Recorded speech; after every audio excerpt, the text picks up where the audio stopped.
नमस्कार विद्यार्थी मित्रांनो, आपले मनापासून आणि सहर्ष स्वागत आहे. आजचा हा व्हिडिओ सर्व मुक्त विद्यापीठाच्या विद्यार्थ्यांसाठी अत्यंत महत्त्वाचा आहे. कारण परीक्षा असो, निकाल असो किंवा पुढची कोणतीही शैक्षणिक प्रक्रिया असो, त्याची सुरुवात होते ती एका छोट्या पण खूप महत्त्वाच्या कागदापासून, म्हणजेच आपल्या हॉल तिकिटापासून.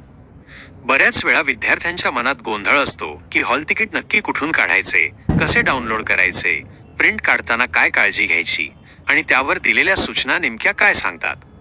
म्हणूनच आजच्या या व्हिडिओमध्ये आपण फक्त हॉल तिकीट डाउनलोड करण्याची प्रक्रिया नाही, तर त्यासोबत दिलेल्या अत्यंत महत्त्वाच्या सूचनाही सोप्या भाषेत समजून घेणार आहोत. हा व्हिडिओ शेवटपर्यंत पाहिलात तर हॉल तिकीट परीक्षा आणि नियमांबाबत तुमच्या मनात कोणतीही शंका राहणार नाही याची मी खात्री देतो. व्हिडिओ सुरू करण्यापूर्वी तुम्ही जर आपल्या टेक्निकल हेल्प डेस्क चॅनलवर पहिल्यांदाच आला असाल तर चॅनलला नक्की सबस्क्राईब करा आणि सोबत दिलेल्या बेल आयकॉनवर क्लिक करा, जेणेकरून असेच महत्त्वाचे अपडेट्स तुम्हाला वेळेवर मिळत राहतील. चला तर मग आता प्रत्यक्ष प्रक्रियेला सुरुवात करूया. सर्वात आधी तुमच्याकडे जो काही मोबाईल, लॅपटॉप किंवा संगणक उपलब्ध असेल त्यातील कोणताही ब्राउझर उघडा. सर्च बारमध्ये अगदी नीट आणि काळजीपूर्वक ycmou.digitaluniversity.ac ची लिंक असे टाईप करा. स्पेलिंगमध्ये चूक होणार नाही याची विशेष काळजी घ्या, कारण चुकीच्या वेबसाईटवर गेल्यास गोंधळ होऊ शकतो. सर्च केल्यानंतर जी पहिली अधिकृत लिंक दिसेल त्यावर क्लिक करा. या लिंकवर क्लिक करताच तुम्ही यशवंतराव चव्हाण महाराष्ट्र मुक्त विद्यापीठाच्या अधिकृत पोर्टलवर पोहोचाल. हे पोर्टल थोडे मोठे आहे, त्यामुळे सुरुवातीला गोंधळून जाणे स्वाभाविक आहे. पण आपल्याला सध्या फक्त हॉल तिकीट डाउनलोड करायचे असल्यामुळे वर दिलेल्या पर्यायांमध्ये हॉल तिकीट या पर्यायावर लक्ष केंद्रित करा. त्या पर्यायावर क्लिक केल्यानंतर एक नवीन पेज तुमच्या समोर उघडेल. या पेजवर काही सूचना दिलेल्या असतात, त्या एकदा शांतपणे वाचून घ्या, कारण त्या तुमच्याच फायद्यासाठी असतात. यानंतर तुम्हाला परीक्षेचा इव्हेंट निवडायचा आहे. येथे तुम्हाला तुमची सध्याची परीक्षेची टर्म किंवा सत्र निवडायचे आहे, जसे की मे किंवा डिसेंबर महिना आणि चालू वर्ष. तुमचा योग्य परीक्षेचा इव्हेंट निवडल्यानंतर त्याच्या खालच्या बॉक्समध्ये तुमचा 16 अंकी PRN नंबर नमूद करा. विद्यार्थी मित्रांनो, PRN नंबर भरताना खूप सावधगिरी बाळगा, कारण एक जरी अंक चुकला तरी सिस्टीम तुमचे हॉल तिकीट शोधू शकणार नाही. यानंतर दिलेला कॅप्चा कोड जसा आहे तसाच टाका. हा कोड केस सेन्सिटिव्ह असतो. कॅपिटल आणि स्मॉल अक्षरांची काळजी घ्या, म्हणजे जे अक्षर कॅपिटल आहे ते कॅपिटल आणि जे स्मॉल आहे ते स्मॉल मध्येच लिहायचे आहे.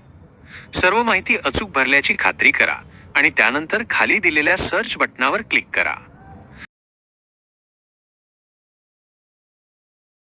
सर्चवर क्लिक करताच तुमच्या PRN नंबरशी संबंधित सर्व रेकॉर्ड स्क्रीनवर लोड होतील.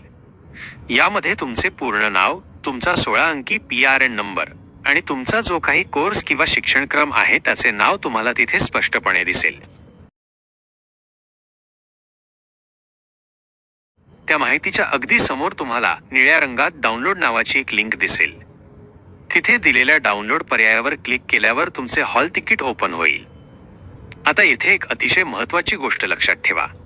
हॉल तिकीट फक्त मोबाईलमध्ये ठेवणे पुरेसे नाही. परीक्षेसाठी त्याची स्पष्ट आणि स्वच्छ प्रिंट असणे अनिवार्य आहे. त्यासाठी पेजच्या मध्ये प्रिंट नावाचे एक बटन तिथे क्लिक करा, किंवा एकदम खालच्या बाजूला स्क्रोल करत जा. तिथे तुम्हाला प्रिंट नावाचे एक बटन मिळेल. तिथे प्रिंट बटनवर क्लिक करा. प्रिंट बटनावर क्लिक केल्यानंतर एक प्रिंटिंग डायलॉग बॉक्स ओपन होईल. जर तुम्ही कॅफेमध्ये असाल तर थेट प्रिंट काढून घ्या, किंवा स्वतःच्या मोबाईलवर डाउनलोड करत असाल तर सेव्ह ॲज PDF या पर्यायाचा वापर करून ते सुरक्षित सेव्ह करा.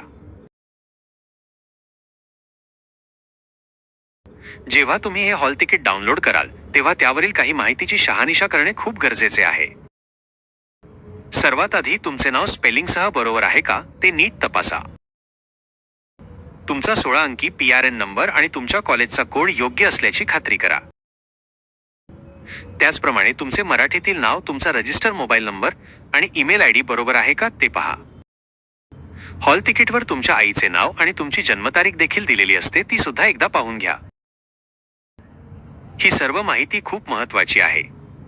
यातील बरीच माहिती तुमच्या निकालावर देखील छापली जाते. तरी ही माहिती काटेकोरपणे तपासून घ्या. जर यापैकी कोणत्याही माहितीमध्ये तुम्हाला काही चूक किंवा बदल आढळला तर अजिबात चिंता करू नका. हॉल तिकीटच्या अगदी खालच्या बाजूला विद्यापीठाचा एक अधिकृत ईमेल आयडी दिलेला असतो. त्यावर तुम्ही योग्य त्या पुराव्यासह संपर्क साधू शकता. तसेच तुमचे कॉलेज, विभागीय केंद्र, विद्यापीठातील नोंदणी विभाग यांच्याशी संपर्क करून तुम्ही चुकलेली माहिती अद्ययावत बरोबर करून घ्या. कारण ही जबाबदारी तुमची आहे. सरते शेवटी याचा त्रास तुम्हालाच होऊ शकतो. म्हणून नीट सर्व तपासून ही माहिती बरोबर करून घ्या. यातील काही माहिती तुम्ही तुमच्या लॉगिन मधून अपडेट करू शकता. या संदर्भातील व्हिडिओ पहिलेच आपल्या चॅनलवर उपलब्ध आहे.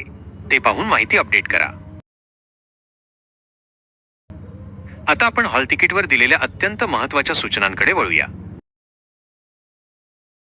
या सूचना केवळ वाचण्यासाठी नसून त्यांचे पालन करणे प्रत्येक विद्यार्थ्यासाठी बंधनकारक असते. परीक्षेच्या वेळी हॉल तिकीट सोबत कोणते मूळ ओळखपत्र, उदा.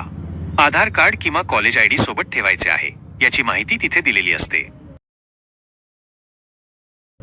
परीक्षा केंद्रावर जाताना वैध ओळखपत्र सोबत असणे बंधनकारक आहे. उदा. पॅन कार्ड, आधार कार्ड किंवा कॉलेज आयडी. सर्वात महत्त्वाची सूचना म्हणजे प्रवेशपत्राशिवाय कोणत्याही विद्यार्थ्याला परीक्षा देण्याची परवानगी दिली जाणार नाही. म्हणजेच हॉल तिकीट नसेल तर परीक्षा नाही हे स्पष्ट लक्षात ठेवा. परीक्षा केंद्रावर किमान अर्धा तास आधी पोहोचणे आवश्यक आहे. उशिरा आल्यास परीक्षागृहात प्रवेश नाकारला जाऊ शकतो. परीक्षेदरम्यान कोणतेही इलेक्ट्रॉनिक उपकरण, मोबाईल फोन, स्मार्ट वॉच किंवा कॅल्क्युलेटर सोबत ठेवण्यास मनाई आहे.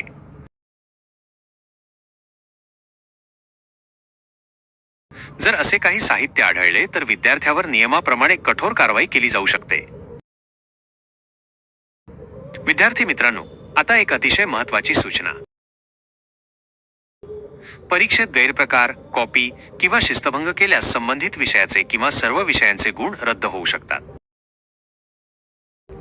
ABCID म्हणजेच अकॅडमिक बँक ऑफ क्रेडिट्स तयार करणे आणि लिंक करणे सर्व विद्यार्थ्यांसाठी आवश्यक आहे. ABCID नसल्यास भविष्यात तुमचा निकाल किंवा पदवी प्रमाणपत्र मिळण्यात अडचण येऊ शकते. जर ABCID आधीच तयार नसेल तर ते शक्य तितक्या लवकर तयार करून विद्यापीठाच्या पोर्टलवर लिंक करा. याबाबत सविस्तर माहिती आणि प्रक्रिया आमच्या चॅनलवर आधीच उपलब्ध आहे. तसेच विद्यार्थ्यांनी स्वतःचा पत्ता, ईमेल आणि मोबाईल नंबर नेहमी अद्ययावत ठेवणे खूप गरजेचे आहे. जर प्रोफाईलमध्ये काही चूक असेल तर ती लॉगिन मधून किंवा दिलेल्या ईमेल आयडीवर संपर्क करून दुरुस्त करा. ईमेल करताना PRN नंबर, तुमची पर्सनल माहिती जसे नाव, मोबाईल नंबर, ईमेल आयडी, जन्मदिनांक, शिक्षणक्रम आणि स्टडी सेंटर कोड नमूद करणे विसरू नका. विद्यार्थी मित्रांनो, लक्षात ठेवा, नियम पाळणे ही तुमची जबाबदारी आहे. नियम मोडल्यास त्याची शिक्षा देखील विद्यार्थ्यांनाच भोगावी लागते. म्हणून हॉल तिकीटवर दिलेल्या सर्व सूचनांचे पालन करा. हॉल तिकिटाची प्रिंट जवळ बाळगा, पण एक प्रत मोबाईलमध्ये आणि एक ईमेलमध्ये सेव्ह करून ठेवा, जेणेकरून ऐनवेळी अडचण येणार नाही. मित्रांनो, आशा आहे की आजचा हा व्हिडिओ तुमच्यासाठी उपयुक्त ठरला असेल. जर तुम्हाला ही प्रक्रिया समजली असेल तर या व्हिडिओला आत्ताच एक लाईक करा. तुमच्या इतर मित्रमैत्रिणींसोबत हा व्हिडिओ जास्तीत जास्त शेअर करा, जेणेकरून त्यांनाही वेळेवर आपले हॉल तिकीट मिळवता येईल. जर तुम्हाला हॉल तिकीट डाउनलोड करताना कोणतीही तांत्रिक समस्या येत असेल तर कमेंट बॉक्समध्ये आम्हाला नक्की सांगा. आम्ही तुमच्या शंकांचे लवकरात लवकर निरसन करण्याचा पूर्ण प्रयत्न करू. अशाच शैक्षणिक आणि तांत्रिक माहितीसाठी आपल्या चॅनलला सबस्क्राईब करायला विसरू नका. व्हिडिओ शेवटपर्यंत पाहिल्याबद्दल तुम्हा सर्वांचे मनापासून आभार. येणाऱ्या परीक्षेसाठी तुम्हा सर्व विद्यार्थ्यांना माझ्याकडून आणि चॅनलकडून खूप खूप शुभेच्छा. ऑल द बेस्ट आणि धन्यवाद.